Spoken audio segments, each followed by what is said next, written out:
Hey everyone, this is Luminous coming you guys with a oh wait.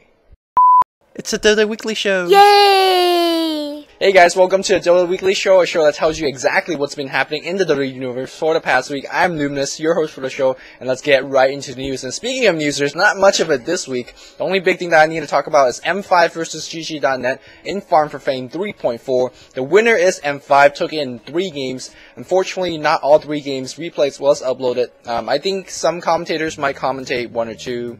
I think Game 3 was not uploaded. But regardless, M5 took it in a spectacular 3-game fashion. Very well done. And aside from that, that's pretty much all the news. I think there's a big show match between MYM, the old MYM, and some all-star legends in the European scene. I won't spoil the result of that one, but because simply I think the entertainment value of keeping the games unspoiled will be better, and I'm sure all of those commentators will be out eventually under commentators.com, so you can check out there. So as always, if you want to check out more news, in both European and the Asian scene, go check out SG Gamers and Gosu Gamers to read up all the interviews and whatnot that I even talk about in this weekly show. So that's pretty much for the news. Okay, alright, so let's move on to the mechanics this week. The mechanic this week can be a little bit confusing. It's very math-based, and it's going to call the PRD. It's pseudo-random distribution.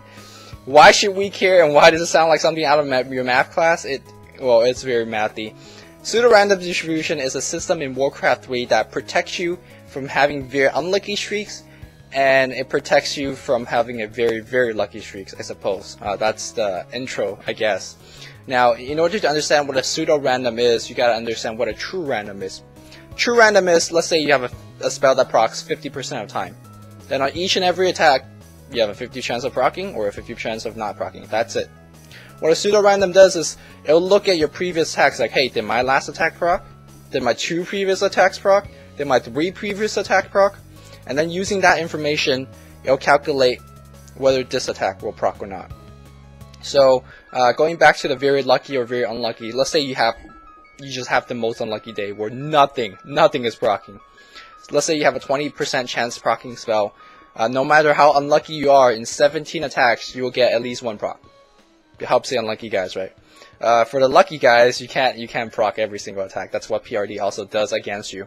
So, in terms of that system, it makes, I suppose, proccing a little bit more fair. Fair is a very hard word to describe or apply in this case. But that's what PRD is in a nutshell. Now, why should we care? Like, how does it apply to Dota? How can I incorporate it in my game? Now, first thing first, PRD doesn't apply to every single percentage spells in the game. It doesn't apply to most trigger abilities, such as multicast, basher the item. It doesn't apply to, stuff like that. But it does apply to a lot of passive, like critical strike passive, bash passive, such as time lock, stuff like that. So it does apply to a couple of things. Now, I'm going to talk about some very hero-specific example. Let's say you have a hero that has a crit, like Mortread or something.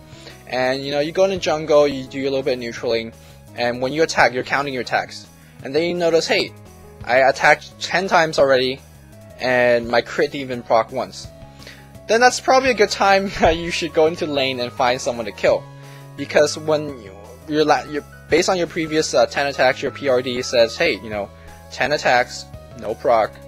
Hey, on the 11th attack, maybe you will actually have a lot higher chance of proccing.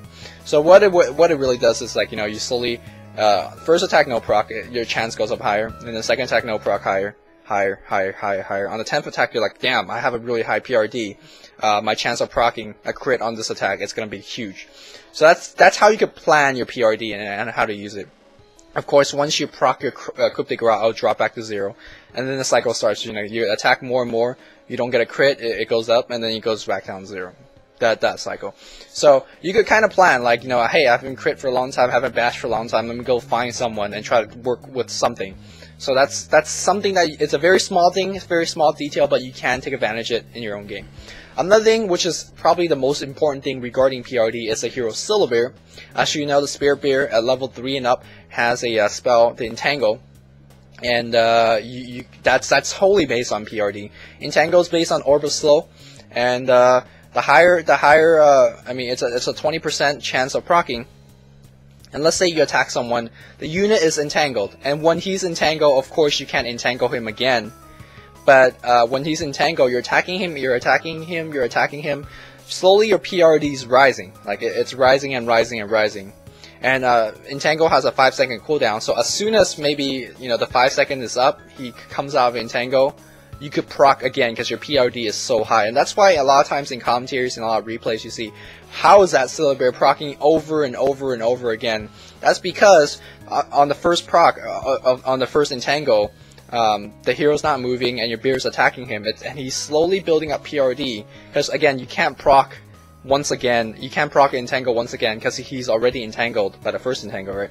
So right when he gets out of the first Entangle, and right when your first Entangle cooldown finishes, since your PRD is so freaking high, you proc another Entangle. And that's why, like, I throw up my hands in the air when I'm commentating. It's like, why the hell is that guy procking nonstop with Entangle? He's been hacking.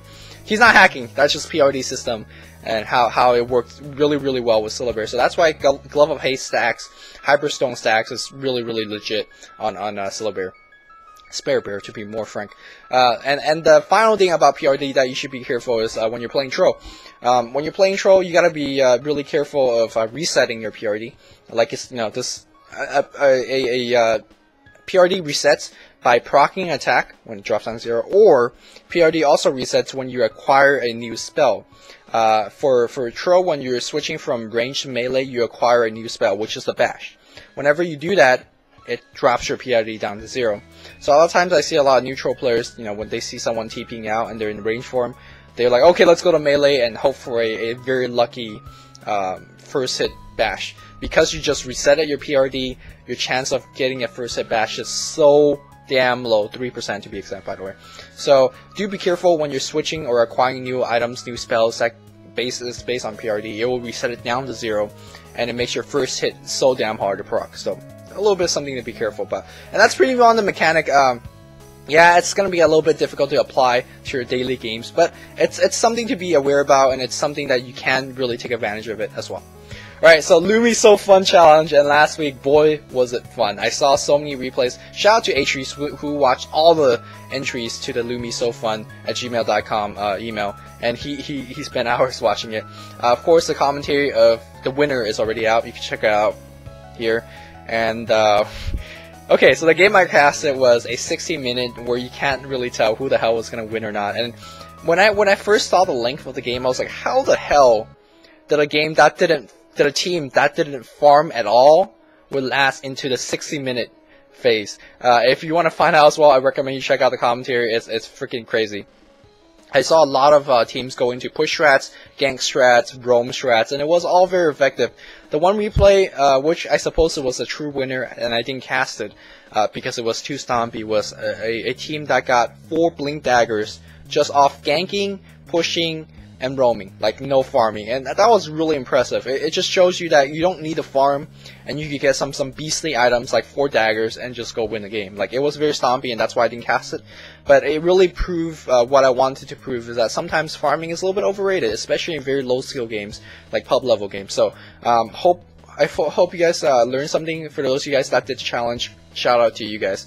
Alright, so for this week's challenge, I've been getting a lot of messages. You guys been telling me, F the pushing challenge, F the ganking challenge. Why don't we have a, good old pub challenge? Alright, here's your pub challenge. It's gonna be a farming one, and it's gonna be a short farming one. Remember that video I did with Dota about Yafit? And in one part of that video, Yafit farmed up a Radiance, a Vlad, Shreds, and a Quelling Blade in 20 minutes.